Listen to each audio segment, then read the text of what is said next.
It just melted. Now it's back. Humbug. I asked for it coming back here. Well, I'm draining my water tank. Not very much came out. I have a bad feeling that it's frozen in there. And the reason I'm doing it is because I'm changing this water pump. I'm changing that water pump there. It's no longer working. Water tank drain, that's the one I did.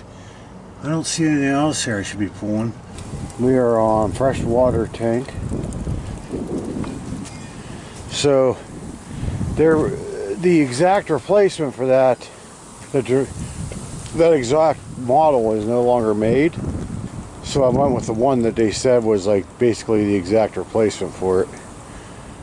It's supposed to fit right in there. First one they sent me was 110 volt. I'm like, the ad said 12 volt. So I had to end up getting this. And I probably shouldn't be doing this in the snow. I should wait till it's going to be warm for a while. I just want to get this water pump. Hi, kitty. You big furball. Anyway, it's not an exact replacement. I know for sure. Mine has 3 bolt hole locations and the new one has 4. So I'll figure that out too. So this is the old one.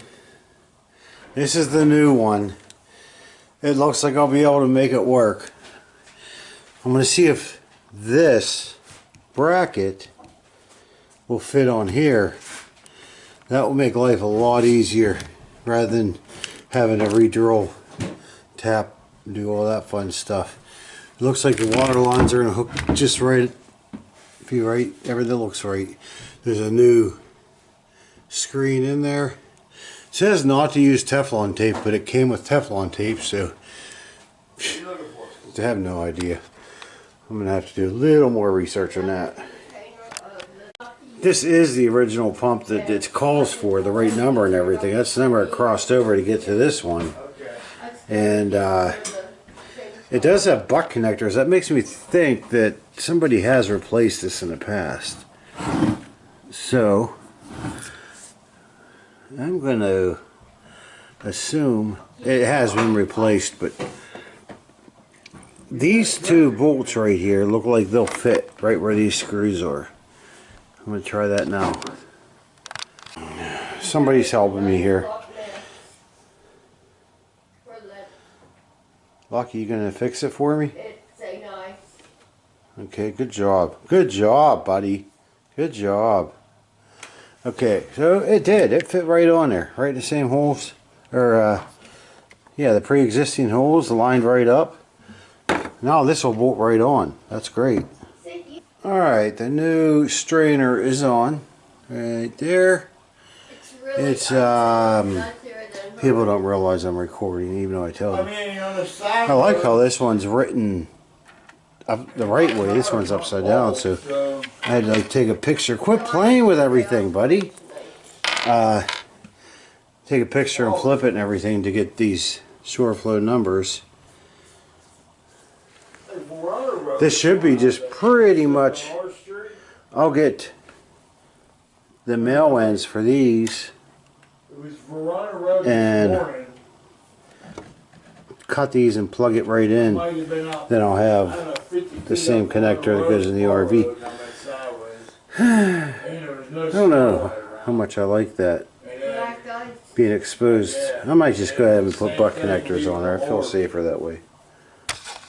I ended up using the connectors that were on there because it works out fine, and I use this here heat shrink on there, keep the moisture out. Then if I ever have to change this water pump again, I'll have it, but my butt connectors were just too big.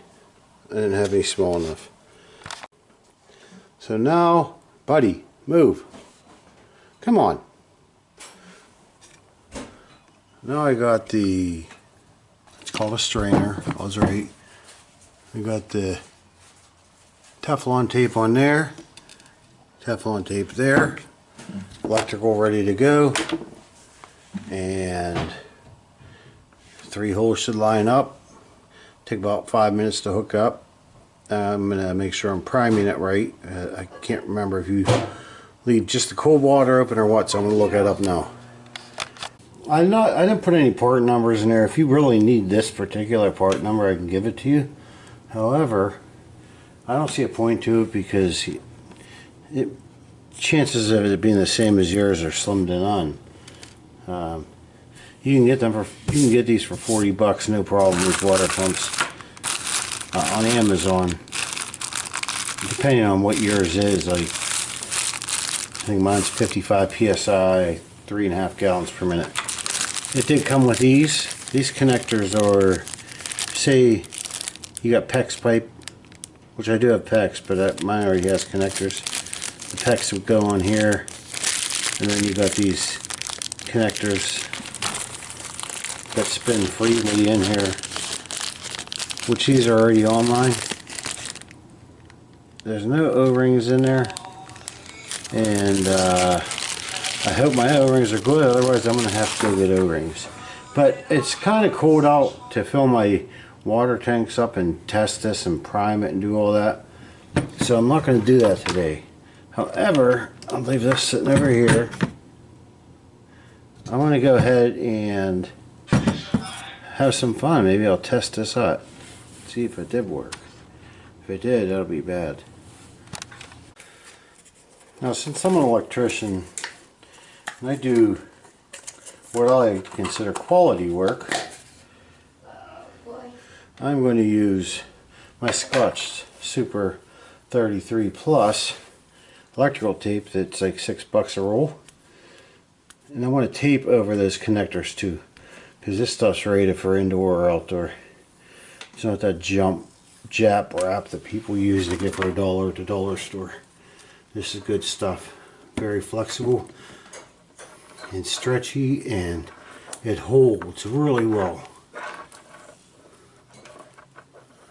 I just don't want water going in there and then tripping or blowing my fuse out every time it gets wet.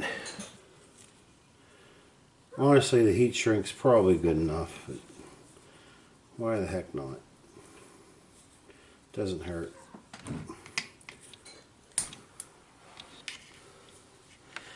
And don't know if this is going to work at all. This might be a stupid idea, but it could be fun. What's the worst that could happen? It's 12 volts. I don't think I'm going to get killed. Maybe get a little zap or something. Let's see.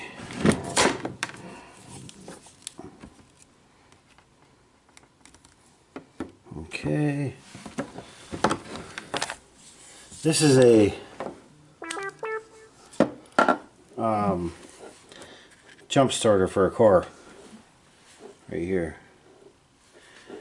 I don't know what's going to happen here, but I can just turn the power off or unplug it real quick. Doesn't do anything.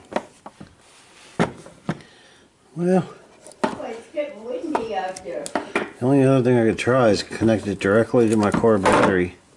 This protection in this is blocking it. So, and this is working. That red exclamation point there, which means it's a warning of some type. It shuts off to protect it.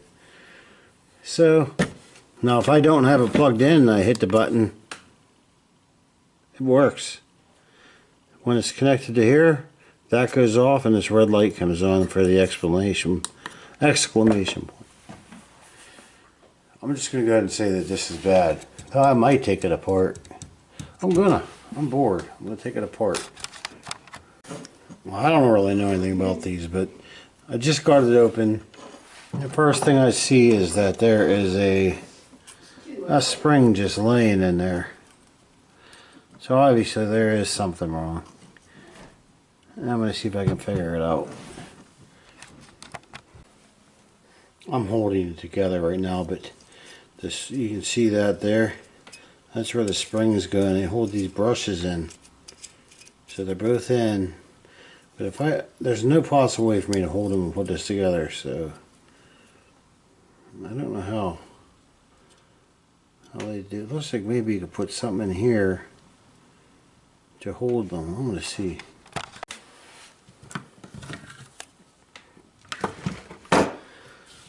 I cleaned the rotors, the rotor and the brushes, and it worked for about 2 seconds and then shut off.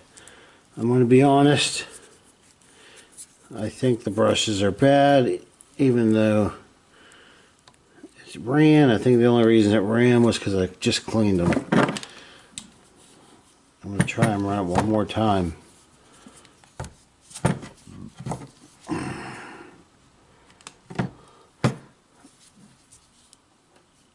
Whoa, what happened?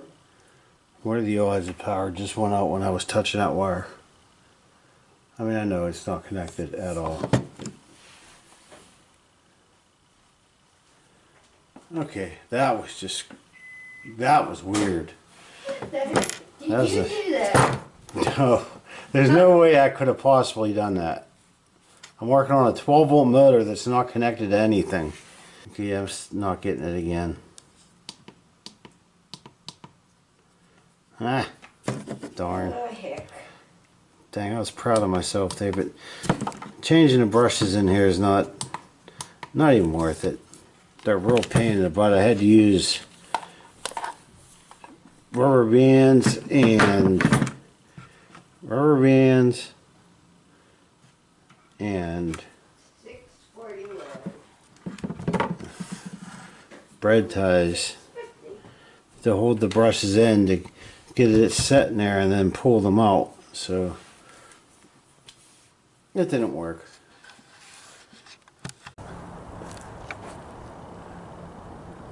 That's next door. I'm not exactly sure what's happening here. We're having some type of power issue out here. It's all back on now. Oh, fire whistle. Time to look it up. Now there's more fire whistles going off. It says wires are arcing there, so that is about where our power comes from. Hunter Road. Well, it wasn't an easy job at all. I had to go down there, put my hand up through there to hold it in place so my brother could help me with it. When you watch videos on YouTube of people changing these things out, don't watch them from a new RV dealership like Camping World. They're showing you a brand new RV and how to do it real simply and easily, but look for somebody that had one for 20 years and see just how fun it really is. I couldn't get the strainer back on, unfortunately. Just wasn't enough room.